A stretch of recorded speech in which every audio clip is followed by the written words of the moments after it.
Hello students, welcome back to one more video. ये जो particular video आप देखेंगे, this is the second part of theory base of accounting. तो अगर आपने इसके पहले फर्स्ट पार्ट कवर नहीं किया है, आई वुड स्ट्रांगली रिकमेंड कि आप वो देखिए, क्योंकि उस पार्ट में हम लोगों ने अकाउंटिंग प्रिंसिपल्स के बेसिक थियरी के बारे में और 3 फंडामेंटल प्रिंसिपल्स जो अकाउंटिंग में फॉलो होते हैं उसके बारे में देखा था। इस पर्टिकुलर वीडियो के अंदर हम लोग बाकी के जो 11 प्रिंसिपल्स हैं एंड अकाउंटिंग स्टैंडर्ड्स क्या होते हैं उसके बारे में कुछ चीज़ों को समझेंगे। So without wasting much time, we'll quickly get to the point of discussion for this video. Again saying, अगर ये वीडियो के पहले वाला वीडियो देखा नहीं है तो strongly recommend कि पहले वो finish कीजिए और फिर यहाँ पे आइए। Alright? Now, when we talk about the first other principle that we have, तो हम लोग business entity principle के बारे में बात करेंगे। Now, when I specifically talk about the business entity principle, we need to understand that business as well as owner, proprietor, दोनों ही separate entities होती है। मतलब बिजनेस एंड ओनर के बीच में जो ट्रांजैक्शंस होंगे उन ट्रांजैक्शंस को भी हमें सेपरेटली रिकॉर्ड करना पड़ेगा। ये चीज़ हम लोगों ने जब हमारा सेकेंड चैप्टर पढ़ा था अकाउंटिंग टर्म्स का, उसमें भी हमने समझा था दैट जो भी पैसा ओनर बिजनेस में लगाता है वो कैपिटल बोला जाता है, एंड कैपिटल बिजनेस के पॉइंट ऑफ व्यू से एक लायबिलिटी है। लायबिलिटी मतलब क्या? उधारी। मतलब कल जब बिजनेस बंद होगा तो बिजनेस बंद होने के बाद जो भी पैसा बिजनेस में रहता है वो बिजनेस ओनर को लौटाएगा, क्योंकि ओनर के द्वारा दिया गया जो भी कंट्रीब्यूशन बिजनेस को होता है वो एक लायबिलिटी होता है।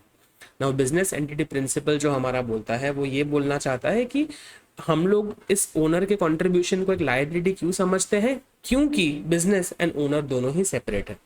तो बिजनेस एंटिटी प्रिंसिपल जो है वो सिर्फ हमें बिजनेस एंड ओनर्स के बीच में ट्रांजैक्शंस किस तरीके से रिकॉर्ड होंगे उसकी क्लैरिटी देने के लिए क्रिएट किया गया है। Alright, I think this was one of the most easiest principles that you have, और इस चीज़ को याद रखना आपके लिए मुश्किल नहीं होगा। When we move to the next principle, it's called the money measurement principle. अब ये प्रिंसिपल भी एक तरीके से आसान है। हमने जब फाइनेंशियल ट्रांजैक्शंस के बारे में, बिजनेस ट्रांजैक्शंस के बारे में पढ़ा था तो हमने उसके कैरेक्टरिस्टिक्स में एक चीज़ समझी थी दैट बिजनेस ट्रांजैक्शंस वही ट्रांजैक्शंस होंगे जिसको मनी टर्म्स में मेजर करना पॉसिबल है। तो अगर किसी चीज़ को हम मनी के फॉर्म में मेजर नहीं कर सकते तो उसका हम बिजनेस में अकाउंटिंग भी नहीं करेंगे। So money becomes the common denominator in recording as well as reporting of financial transactions that specifically relate to a particular business. ठीक है, तो जो चीज़ पैसे में रिकॉर्ड हो सकती है उसी को हम लोग रिकॉर्ड करेंगे, उसी की हम अकाउंटिंग करेंगे। जिन चीज़ों को हम मनी में मेजर नहीं कर सकते उसका अकाउंटिंग करना भी पॉसिबल नहीं है। नाउ इस पर्टिकुलर प्रिंसिपल के 2 मेजर लिमिटेशंस निकल के आते हैं। पहला लिमिटेशन तो ये कि जिन चीज़ों को हम मनी में रिकॉर्ड मेजर नहीं कर सकते उन्हें हम रिकॉर्ड नहीं करेंगे। एग्जाम्पल के तौर पे हम ऐसा समझते हैं कि बिजनेस को जो लोग चलाते हैं, जो एम्प्लॉयज़ हैं, उनकी लॉयल्टी, उनकी ऑनेस्टी, उनके स्किल, कंट्रीब्यूशन एंड एफर्ट से बिजनेस को बहुत फ़र्क पड़ता है। बट जस्ट बिकॉज आप एम्प्लॉयज़ के वर्थ को मेजर नहीं कर सकते, हम एम्प्लॉयज़ को बिजनेस के बैलेंस शीट में असेट साइड पे नहीं रिकॉर्ड करते। Similarly, the second limitation that we have is the value of money is considered to be static. अब इमेजिन कीजिए कि आपने जो है वो आज से 5 साल पहले कोई लैंड परचेज की थी या आपने गोल्ड परचेज किया था। अब with passage of time land as well as gold, ये दोनों ही असेट की वैल्यू एप्रिशिएट होती है, मतलब बढ़ती है। लेकिन आपने जिस वैल्यू पे इस पर्टिकुलर चीज़ को परचेज किया था आप बुक्स ऑफ अकाउंट्स में वही वैल्यू से रिकॉर्ड कर सकते हैं। मतलब मनी की वैल्यू कैसी हो गई? स्टैटिक हो गई। तो अगर किसी तरीके से आपके असेट में बढ़ावा आता है, एप्रिसिएशन आता है, इंक्रीमेंट आता है, तो आप उस एडिशनल इंक्रीमेंट को रिकॉर्ड नहीं कर सकते according to the money measurement principle. ठीक है, तो मनी की वैल्यू कैसे कंसिडर कर दी गई है? स्टैटिक कंसिडर कर दी गई है। अगर किसी भी तरीके का एप्रिसिएशन आता है तो हम उसको रिकॉर्ड नहीं करेंगे। तीसरा पॉइंट हमारा है, तीसरा प्रिंसिपल जो है वो है अकाउंटिंग पीरियड प्रिंसिपल। अब जब हमने गोइंग कंसर्न या गोइंग कंसर्न प्रिंसिपल के बारे में समझा था तब we understood that the business का जो लाइफ है ना that is continuing for a foreseeable period of time. मतलब हम गोइंग कंसर्न अजम्पशन के हिसाब से ऐसा मानते हैं कि बिजनेस एक अनलिमिटेड पीरियड ऑफ टाइम के लिए कंटिन्यू करने वाला है। लेकिन हम उस पूरे लाइफ ऑफ बिजनेस को छोटे छोटे पॉकेट्स में कट करेंगे। मतलब हम लोग पूरी लाइफ को डिवाइड करने वाले हैं इनटू डिफरेंट फाइनेंशियल ईयर्स, और हमारा एक फाइनेंशियल ईयर जो होता है वो 1 अप्रैल को शुरू होता है और 31 मार्च को ख़त्म होता है। अब ये अकाउंटिंग पीरियड क्रिएट करने की ज़रूरत क्यों पड़ी? क्योंकि टाइम टू टाइम हमें हमारे बिजनेस के financial performance and financial position को एनालाइज करने की ज़रूरत है। जब आपके पास इंफॉर्मेशन आती है तो उस इंफॉर्मेशन के बेसिस पे आप इन्फॉर्म्ड डिसीजंस ले सकते हो। अगर आप कंपनी के मैनेजमेंट का एक पार्ट हो, अगर आपने कोई एक स्ट्रैटेजी अडॉप्ट की, तो उस स्ट्रैटेजी से क्या कंपनी का प्रॉफिट बढ़ा, क्या कंपनी की सेल्स बढ़ी, ये सब भी आपको इवैल्यूएट करना उतना ही ज़रूरी है। सिमिलरली अगर आज आप एक एक्सटर्नल स्टेक होल्डर हो, जैसे गवर्नमेंट सपोज है, तो गवर्नमेंट भी चाहेगा कि आपने जो एक साल में प्रॉफिट कमाया उस पर जो आपका टैक्स की लायबिलिटी बनती है, कि आपने वो लायबिलिटी टुवर्ड्स द गवर्नमेंट चुकाई है या फिर नहीं चुकाई।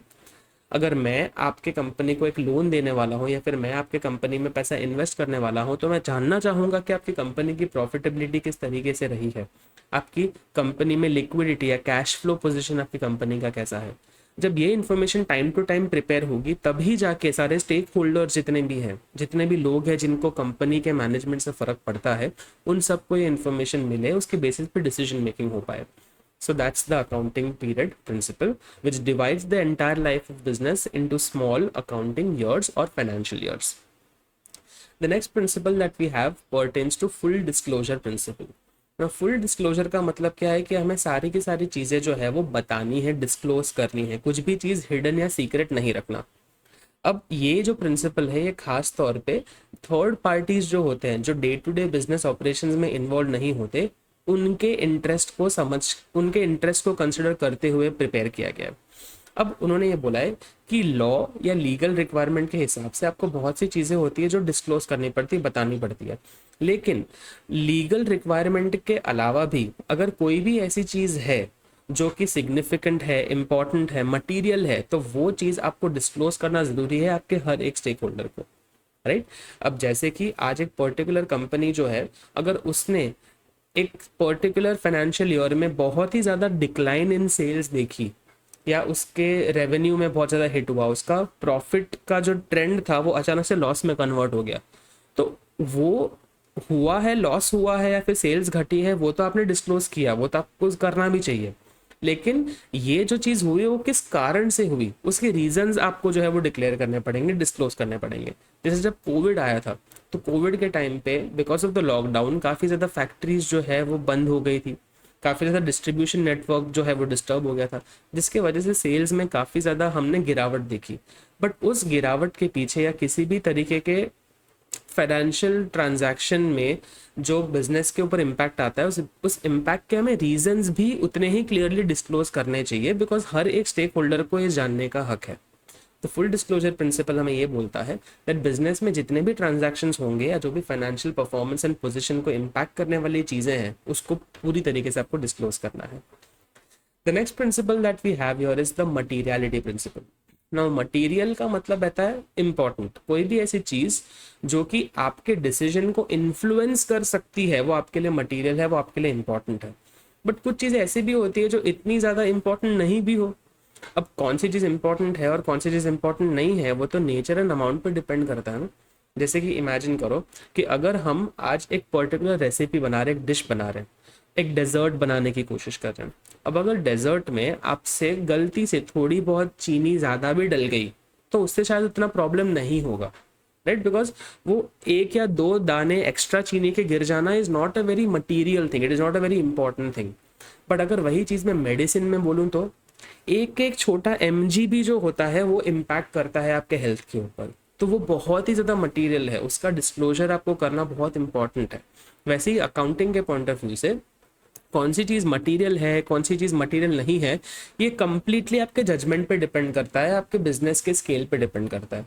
आज लेट्स जस्ट से कि अगर आपको पॉकेट मनी मिलती है, 5,000 रुपीज़, और आपको बोला जाता है कि आप 5,000 रुपये जहाँ जहाँ पे खर्चा कर रहे हो, आपको उस खर्चे के बारे में हमें बताना है कि आपने पैसा कहाँ पे खर्च किया। अब अगर आपके पूरे हिसाब में आपको 10-15 रुपए का अगर कुछ हिसाब नहीं मिल रहा है, तो शायद आपके पेरेंट्स को उतना फर्क नहीं पड़ेगा, बिकॉज 10 से 15 रुपए is an insignificant thing, right. But अगर आप 5,000 के पॉकेट मनी से 2 या 2,500 का हिसाब नहीं दे पा रहे हो, तो वो एक मैटर ऑफ कंसर्न है, आपको उस चीज़ के बारे में तो प्रॉपर डिस्क्लोजर करना चाहिए। तो उसी तरीके से यहाँ पे भी जो चीज़ें किसी भी स्टेक होल्डर के डिसीजन को मेजरली इन्फ्लुएंस करेंगी, उनका सेपरेट एंड सिग्निफिकेंट डिस्क्लोजर करना ज़रूरी है। अब इसको मैंने एक एग्जाम्पल के थ्रू भी समझाया है। आज अगर हम लोग एक कैलकुलेटर परचेस करते हैं, कैलकुलेटर परचेस करके हम बिजनेस में लेके आते हैं, और अब कैलकुलेटर तो भाई एक ऐसी चीज़ है जो सालों साल यूज़ हो सकती है, राइट। जैसे आज मैंने लेट्स से कि 200 रुपये का एक कैलकुलेटर खरीदा, वो मेरे 5 साल तक चलेगा।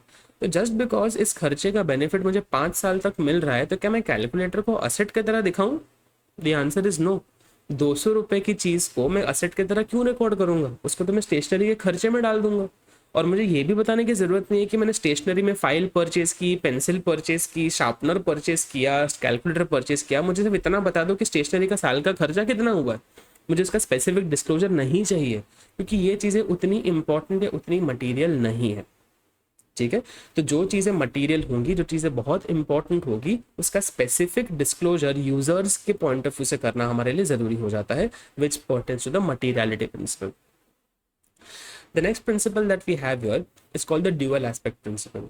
अब यही प्रिंसिपल के वजह से हमारी पूरी की पूरी अकाउंटिंग की जर्नी जो है वो आपको समझ में आएगी, बिकॉज ये डेबिट क्रेडिट के बारे में बात कर रहा है। अगर आप अपना टेक्स्ट बुक का फ्रंट पेज पे देखोगे तो double entry system of accounting बोला है, और वो डबल एंट्री सिस्टम ही इस प्रिंसिपल के वजह से ओरिजिनेट होता है। Now when we talk about the dual aspect principle, तो ये प्रिंसिपल हमें बताता है कि हर एक फाइनेंशियल ट्रांजैक्शन जो होता है उसके दो पहलू होते हैं, दो पार्ट्स होते हैं। एक होता है डेबिट और दूसरा होता है क्रेडिट। मैं वापस से रिपीट करूंगा, कौन सी चीज़ डेबिट होगी, कौन सी चीज़ क्रेडिट होगी, उसके लिए आपका पूरा एक अलग सेपरेट चैप्टर है।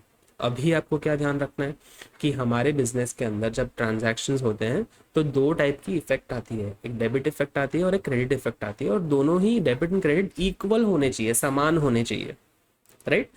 Now on the basis of the same principle हम आगे ये भी देखेंगे दैट बिजनेस के अंदर जो है वो असेट होता है, लायबिलिटीज होती है, और असेट एंड लायबिलिटी दोनों की वैल्यू भी कैसी होनी चाहिए? इक्वल होनी चाहिए। अब लायबिलिटीज की जब हम बात कर रहे हैं तो हमने प्रीवियस चैप्टर में भी कवर किया था कि लायबिलिटी दो प्रकार की होती है। एक होती है एक्सटर्नल लायबिलिटी जो आउटसाइडर्स की तरफ होती है, और एक होती है इंटरनल लायबिलिटी जो प्रोप्राइटर की तरफ होती है। और प्रोप्राइटर की तरफ जो लायबिलिटी होती है उसे हम कैपिटल अकाउंट भी बोलते हैं। तो अगर हमने लायबिलिटीज को दो पार्ट में स्प्लिट कर दिया तो वो बन जाएगा हमारे लिए capital plus external liabilities. And asset, तो हमारे पास असेट है ही। असेट में भी बाइफर्केशन होता है जिसमें भी have non current asset and current asset, but हम लोग उसको कंबाइन ही कर देंगे। सो हमारा जो A equals to C plus L, ये जो इक्वेशन बनता है ये बहुत ज़रूरी है। Assets is equal to capital plus liability, और यही हमारे double entry system of book keeping का एक बेसिक फंडामेंटल प्रिंसिपल है, ठीक है। तो आई होप ड्यूअल एस्पेक्ट में आपको चीज़ समझ में आई होगी। ड्यूअल एस्पेक्ट क्या बताता है कि हर एक फाइनेंशियल ट्रांजैक्शंस के दो पहलू हैं, एक डेबिट एक क्रेडिट, और उसी के बेसिस पे हमारी बैलेंस शीट भी बनती है जहाँ पे asset is equal to liability. Liability के दो parts, internal liability is capital and external liability is liability. Moving on to the next principle, this is called the revenue recognition principle. Now एक चीज़ मैं आपको पहले ही बता दूं, रेवेन्यू रिकग्निशन प्रिंसिपल्स में आपको हमेशा जो है ना वो अक्रूवल के साथ कंफ्यूजन होगा। एक तरीके से रेवेन्यू रिकग्निशन प्रिंसिपल जो हमारा है वो अक्रूवल से ही डिराइव किया गया है, right. Now when we talk about revenue recognition, उन्होंने ये बोला है कि रेवेन्यू आपको तब कंसिडर करना चाहिए जब हमारा right to receive money establish हो चुका है। ये वही क्रेडिट सेल्स वाली बात है। मैंने आपको एग्जांपल वापस यहाँ पे रिपीट किया है कि मैंने किसी कस्टमर को सामान फरवरी में बेचा था, फरवरी 2025, जो कि फाइनेंशियल ईयर 24-25 का एक पार्ट है। अगर वो कस्टमर मुझे ऐसा बोलता है कि मैं 2 महीने बाद जो है वो आपको पेमेंट करूंगी, और वो पेमेंट जो है वो मुझे अप्रैल 2025 में मिलता है, तो अप्रैल 2025 मतलब मेरा फाइनेंशियल ईयर तो बदल गया। सो क्या मुझे ये जो सेल्स का रेवेन्यू है वो 24-25 वाले फाइनेंशियल ईयर में रिकॉर्ड करना चाहिए या 25-26 वाले में? सो इसका सही जवाब होगा कि जिस दिन मैंने सामान बेचा and right to receive money establish हो चुका है, उस दिन मुझे सेल्स रिकॉर्ड करनी चाहिए, विच इज फाइनेंशियल ईयर 24-25, ठीक है। तो पैसा कब आता है वो सेकेंडरी मैटर है, जिस दिन मेरा राइट टू रिसीव एस्टैब्लिश हो गया उस दिन ही मुझे सेल्स को रिकॉर्ड करना चाहिए। That is the revenue recognition principle. Now the next principle that we have here is called the verifiable objective principle. अब ये जो वेरीफाइबल ऑब्जेक्टिव प्रिंसिपल है वो हमें ये बोलता है कि किसी भी ट्रांजैक्शन का जब आप अकाउंटिंग करते हैं तो अकाउंटिंग किसी भी तरीके के वाउचर या फिजिकल एविडेंस के बेसिस पे होना चाहिए। मतलब अगर हम किसी ट्रांजैक्शन को रिकॉर्ड कर रहे हैं किसी खर्चे को रिकॉर्ड कर रहे हैं तो उसका एक बिल होना चाहिए, उसका एक इनवॉइस होना चाहिए, उसका एक मेमो होना चाहिए। विदाउट दैट हम लोगों को ये ट्रांजैक्शन को जस्टिफाई करना मुश्किल हो जाएगा। तो बिना फिजिकल एविडेंस के किसी तरीके की रिकॉर्डिंग नहीं हो सकती। इसको इसलिए क्रिएट किया गया है सो दैट हम लोग जो है वो अननेसेसरी कंसीलमेंट ना करें या पर्सनल बायस के थ्रू हमारे प्रॉफिट्स को इन्फ्लेट या डिफ्लेट ना करें। ठीक है, सो दैट अगर फ्यूचर में जाके हमें किसी पर्टिकुलर ट्रांजैक्शन पे शक जाता है, टैक्स अथॉरिटीज को लगता है कि नहीं ये तो कुछ गलत बता रहे हैं, तो उस ट्रांजैक्शन का एक एविडेंस प्रिपेयर हमें करना चाहिए। आज कल को अगर आपका केस जो है वो कोर्ट ऑफ लॉ में खुलता है, तो कोर्ट ऑफ लॉ में भी आपने इस फाइनेंशियल ट्रांजैक्शन को किस तरीके से कंडक्ट किया है, फिर क्या ट्रांजैक्शन हुआ था, उसका प्रूफ भी आपको इस पर्टिकुलर वाउचर के थ्रू ही मिलेगा। इस वजह से वेरीफाइबल ऑब्जेक्टिव कॉन्सेप्ट हमारे लिए ज़रूरी हो जाता है। तो होप इसके साथ आपको ये जो सारे हमारे प्रिंसिपल्स है वो समझ में आए होंगे। अब जो हमारी चर्चा है वो अकाउंटिंग स्टैंडर्ड्स के बारे में होने वाली है। Now when we talk about accounting standards, accounting standards have been defined as rules or procedures relating to measurement, recognition, treatment, presentation and disclosure of accounting transactions in the financial statement। मतलब financial statements prepare करते वक्त आपको जो rules and procedures को follow करना है उसी को अकाउंटिंग स्टैंडर्ड्स बोला गया है। अब अकाउंटिंग स्टैंडर्ड्स अकाउंटिंग प्रिंसिपल से अलग कैसे होते हैं? जैसे मैंने आपको कुछ देर पहले बोला था कि जब हम अकाउंटिंग करते हैं तो अकाउंटिंग करते वक्त आपको ये रूल्स को फॉलो करना है, बट कौन से रूल्स कंपलसरी हैं और कौन से रूल्स रिकमेंडेटरी हैं उसमें डिफरेंशिएशन इन अकाउंटिंग स्टैंडर्ड से आता है। ये वो रूल्स हैं जो कि मैंडेटरी होते हैं, आपको फॉलो करने ही करने हैं। ठीक है, अब अकाउंटिंग स्टैंडर्ड्स बनते कैसे हैं उसका एक सर्टेन प्रोसीजर आपके सामने यहाँ पे डिस्क्लोज किया गया है। अब अकाउंटिंग स्टैंडर्ड्स को नोटिफाई करने की जिम्मेदारी तो ICAI की थी, institute of chartered accountants of India. But इस institute of chartered accountants of India का एक अकाउंटिंग स्टैंडर्ड्स बोर्ड भी है। अकाउंटिंग स्टैंडर्ड बोर्ड्स को आपको समझ लेना है, it's like a committee of people. ये सारे चार्टर्ड अकाउंटेंट्स होते हैं, लॉयर्स होते हैं, प्रोफेशनल्स होते हैं, जो लोग साथ में मिलके अकाउंटिंग स्टैंडर्ड्स को ड्राफ्ट करते हैं कि हमारे हिसाब से अकाउंटिंग स्टैंडर्ड्स ऐसे बनने चाहिए और उसका इम्पैक्ट ऐसा आएगा। तो वो लोग क्या कर रहे हैं, वो रिसर्च का काम कर रहे हैं और वो अपने तरीके से ड्राफ्ट अकाउंटिंग स्टैंडर्ड्स बना रहे हैं कि रूल्स ऐसे हमारे हिसाब से होने चाहिए। अब एक बार उन्होंने अपने रूल्स ड्राफ्ट कर दिए, एक रफ कॉपी बना ली, अब वो रूल्स की कॉपी वो किसको सबमिट करेंगे? ICAI के काउंसिल को सबमिट करेंगे। अब ICAI जो है, institute of chartered accountants of India, ये किसी भी ड्राफ्ट को तुरंत अपने हिसाब से नोटिफाई नहीं करेगा। वो क्या करेगा, वो चेक करेगा कि इन्होंने जो रूल्स बनाए हैं उसमें कोई लूप होल्स तो नहीं है। वो कम्युनिकेट करेगा इन सारे पर्टिकुलर स्टैंडर्ड्स को with different stake holders. Government के अथॉरिटीज़ को बताया जाएगा, RBI के कुछ अथॉरिटीज़ को बताया जाएगा, कंपनीज एक्ट को बताया जाएगा, अलग अलग एसोसिएशंस को बताया जाएगा और उनसे हम लोग एडवाइस लेंगे कि ये रूल्स हम ड्राफ्ट करना चाहते हैं, क्या आपको लगता है कि इसमें से हमें कुछ प्रॉब्लम आएगी? तो अगर वो जो सारे स्टेक होल्डर्स हैं वो अपना पॉइंट ऑफ व्यू प्रेजेंट करते हैं और अगर हमें लगता है कि हाँ ये बात वैलिड है और हमें इसमें चेंज करने की ज़रूरत है, तो ICAI के पास ये फ्रीडम है कि ड्राफ्ट में वो अमेंडमेंट्स या मॉडिफिकेशंस कर सकते हैं before this is converted into a final standard. अब एक बार हमने ड्राफ्ट स्टैंडर्ड को प्रिपेयर किया by the accounting standard board, ICAI ने उसके ऊपर अमेंडमेंट्स किए और फिर वो अकाउंटिंग स्टैंडर्ड फाइनलाइज हुआ। फिर कंपनीज को इन अकाउंटिंग स्टैंडर्ड्स को मैंडेटरीली फॉलो करना पड़ता है क्योंकि एक अथॉरिटी है, नेशनल फाइनेंशियल रिपोर्टिंग अथॉरिटी। अब out of all the different accounting standards जो कि ICAI प्रिपेयर करता है, NFRA जो है, नेशनल फाइनेंशियल रिपोर्टिंग अथॉरिटी, वो नोटिफाई करेगा कि इन सारे स्टैंडर्ड में से कंपनीज को कौन से कंपल्सरीली फॉलो करने पड़ेंगे।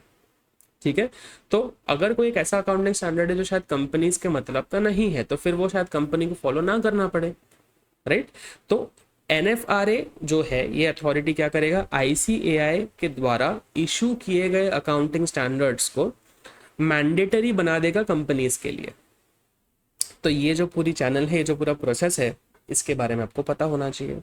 नाउ जब हम लोग आज मॉडर्न वर्ल्ड के बारे में बात करते हैं, आप लोग जब ग्रेड 10 में भी थे तब अपने ग्लोबलाइजेशन के बारे में पढ़ा था, MNCs के बारे में आप समझते हो। तो इन अ ग्लोबलाइज्ड वर्ल्ड हमारी जो फाइनेंशियल ट्रांजैक्शंस होते हैं वो थ्रू आउट द वर्ल्ड होते हैं, अलग अलग करेंसीज में होते हैं। But now when you are dealing with different countries, different currencies, तो फिर यहाँ पे अगेन एक प्रॉब्लम आ जाता है कि इंडिया के रूल्स अलग हैं और बाकी देशों के रूल्स अलग हैं, तो आप क्या करें? तो जब आप एक ऐसे ग्लोबल प्लेटफॉर्म पे बिजनेस करते हो, डील करते हो, तो ग्लोबल लेवल पे एक पर्टिकुलर अथॉरिटी है जिसका नाम है international accounting standards board, IASB। जिस तरीके से इंडिया में ICAI था, वैसे ही इंटरनेशनल लेवल पे IASB है, इंटरनेशनल अकाउंटिंग स्टैंडर्ड्स बोर्ड। जिस तरीके से ICAI ने अकाउंटिंग स्टैंडर्ड्स बनाए थे, उसी तरीके से IASB ने IFRS बनाया है, इंटरनेशनल फाइनेंशियल रिपोर्टिंग स्टैंडर्ड्स। तो इंडिया के AS एंड इंटरनेशनल लेवल पे, ग्लोबल लेवल पे क्या है, IFRS। अभी दोनों ही रूल्स अलग अलग हो सकते हैं ना। इंडिया के अकाउंटिंग स्टैंडर्ड्स जो है वो इंडिया के पॉइंट ऑफ व्यू से है, IFRS जो है वो ग्लोबल पॉइंट ऑफ व्यू से है। तो अगर हम as Indian companies global level पे जाना चाहती है तो हमें क्या करना पड़ेगा, हमें हमारे प्रैक्टिसेस को इन इंटरनेशनल प्रैक्टिसेस के साथ अलाइन करना पड़ेगा। तो उसको करने के लिए हमने क्या किया, हमने पूरे के पूरे IFRS को कॉपी नहीं कर लिया, क्योंकि कुछ चीज़ें हो सकती है जो ग्लोबल लेवल पे है जो हमारे लिए शायद रेलेवेंट नहीं है। तो हमने हमारे accounting standards and foreign standards को मिक्स करके एक फ्यूजन बना दिया, जिसको हम लोग इंड AS बोलते हैं। अभी इंड AS जो है is basically trying to converge, हम लोग हमारे अकाउंटिंग स्टैंडर्ड्स को ग्लोबल स्टैंडर्ड से मैच करने की कोशिश कर रहे हैं। We are trying to converge both these principles in a way so that बाहर के जो लोग हैं वो हमारे कंपनीज के इंफॉर्मेशन को भी समझ पाए। Now when we talk about Ind AS, ये जो इंडियन अकाउंटिंग स्टैंडर्ड्स हैं जो कि IFRS से कन्वर्ज होने की कोशिश कर रहे हैं, उसके हमारे 3 सिचुएशंस हैं जब मैंडेटरी होता है IFRS को या इंड AS को फॉलो करना। Again let's just clarify this. India level पे अकाउंटिंग स्टैंडर्ड चलता है, इंटरनेशनल लेवल पे IFRS चलता है। इन दोनों की खिचड़ी क्या है, इंड AS। अब इंड AS किसको कंपल्सरीली फॉलो करना पड़ेगा, तो 3 टाइप के कंपनीज को फॉलो करना पड़ेगा। पहला, ऐसी कंपनीज जो कि स्टॉक एक्सचेंज पे लिस्टेड है, मतलब इन कंपनीज का स्टॉक एक्सचेंज पे शेयर ट्रेड करता है, लिस्ट करता है, जिसमें हमारे रिटेल इन्वेस्टर्स भी पैसा लगा सकते हैं और बाहर के फॉरेन इंस्टीट्यूशनल इन्वेस्टर्स भी पैसा लगा सकते हैं। मतलब बाहर के कंट्रीज का पैसा भी अगर यहाँ पे आएगा तो वो समझना चाहेंगे कि हमारा फाइनेंशियल परफॉर्मेंस किस तरीके का है, हमारी फाइनेंशियल पोजीशन कैसी है। सेकंड, जिन कंपनीज का नेटवर्थ है, जिन कंपनीज का कैपिटल 250 करोड़ से भी ज्यादा है, उनको तो कंपल्सरीली इंड AS फॉलो करना ही है। एंड तीसरा, अगर आप ऐसी बड़ी जायंट कंपनीज के, कोई होल्डिंग कंपनी हो, सब्सिडरी कंपनी हो, एसोसिएट कंपनी हो, मतलब आप ऐसी बड़ी कंपनी से जुड़े हुए हो किसी भी तरीके से, किसी तरीके से रिश्तेदार हो उस कंपनी के, तो भी आपको इंड AS कंपल्सरी फॉलो करना पड़ेगा। अभी holding company, subsidiary company, associate company क्या होता है उसके बारे में आप पढ़ोगे, बिजनेस स्टडीज में भी पढ़ोगे एंड आगे की ग्रेड्स में भी जाके पढ़ोगे।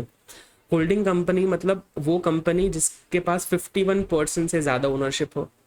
सब्सिडरी कंपनी जो है, जिसके पास जो ओन की जाती है वो कंपनी होती है। सो होल्डिंग इज द बाप, सब्सिडरी इज द बेटा, एसोसिएट इज द कजिन। तो ये अलग अलग तरीके से डिफरेंट टाइप्स ऑफ कंपनीज होती है। इसके बारे में आपके सिलेबस पे कोई डिस्क्रिप्शन नहीं है तो आपको उसका टेंशन लेने की जरूरत नहीं है, बट आपको सिर्फ इतना समझ में आना चाहिए कि अगर एक छोटी कंपनी किसी बड़े कंपनी से किसी भी तरीके से रिलेटेड है तो उसको भी इंड AS फॉलो करना जरूरी है। अब यहाँ पे एक और छोटा सा टेबल आपको दिख रहा होगा which is past and present वाला टेबल। अब जैसे IASB, ये अथॉरिटी का नाम मैंने आपको बताया था, which is international accounting standards board. अब ये अथॉरिटी 2001 में एस्टैब्लिश की गई थी। क्या इसका मतलब ये है कि 2001 के पहले इंटरनेशनल लेवल पे कोई अथॉरिटी थी नहीं स्टैंडर्ड्स बनाने के लिए? ऐसा नहीं है। तो उसका नाम पहले था international accounting standards committee, IASC, जो 1973 में एस्टैब्लिश हुई थी। अब जो IASC थी, इंटरनेशनल अकाउंटिंग स्टैंडर्ड्स कमेटी, उन्होंने जो अकाउंटिंग स्टैंडर्ड्स बनाए थे उन्हें हम इंटरनेशनल अकाउंटिंग स्टैंडर्ड्स बोलते हैं। और जो IASB है, उन्होंने जो स्टैंडर्ड्स बनाए हैं उन्हें हम इंटरनेशनल फाइनेंशियल रिपोर्टिंग स्टैंडर्ड्स बोलते हैं। ये बस अलग अलग टर्म्स हैं, आपको इसके फुल फॉर्म्स याद होने चाहिए जो कि ऑब्जेक्टिव टाइप ऑफ क्वेश्चंस में आपसे पूछे जा सकते हैं। अब इसके अलावा भी अगर आप अपने टेक्स्ट बुक में देखोगे तो बहुत सारी थियरी आपको देखने मिलेगी रिगार्डिंग दिस टॉपिक्स, लेकिन because 11th is an internal exam, बहुत सारे स्कूल्स के अंदर ये टॉपिक को वो लोग कैंसिल करा देते हैं, पढ़ाते ही नहीं है। बिकॉज शायद इसका रेलेवेंस आपको 11th एंड 12th की अकाउंटिंग में नहीं आएगा। डेफिनेटली जब आप आगे जाओगे, एडवांस लेवल पे जाओगे, कॉलेजेस में जाओगे, कंपनीज में जाओगे काम करने के लिए, तब इसका रेलेवेंस आपको ज़्यादा समझ में आएगा। बट अभी बहुत सारे स्कूल्स जो हैं वो ग्रेड 11 लेवल पे इन टॉपिक्स को नहीं पढ़ाते। तो इस वजह से मैंने भी आपको सिर्फ एक ब्रीफ इंट्रोडक्शन दिया है। अगर आपको इससे ज़्यादा डिटेल में स्कूल में इसके बारे में चर्चा हो रही है, जो लास्ट के 2 पेजेस हैं उसके बारे में, उसमें से कोई टॉपिक पढ़ाया जा रहा है, and if you are feeling that you are confuse in those topics, please do reach out to me. I will help you out in understanding what that is all about. But for the purpose of this particular video, हम लोग इसको यहाँ तक रखेंगे and इसके साथ हमारा जो है थर्ड वाला चैप्टर है वो भी हमारा वाइंड अप हो जाएगा, right. So that is going to be all from my side as far as this chapter is concern. इस चैप्टर को भी हम लोगों ने 2 वीडियोस में अच्छे से समराइज कर लिया है. कोई भी फीडबैक हो, कोई भी डाउट्स हो, please do reach out to me. That's going to be all from me for this particular video. Thank you so much.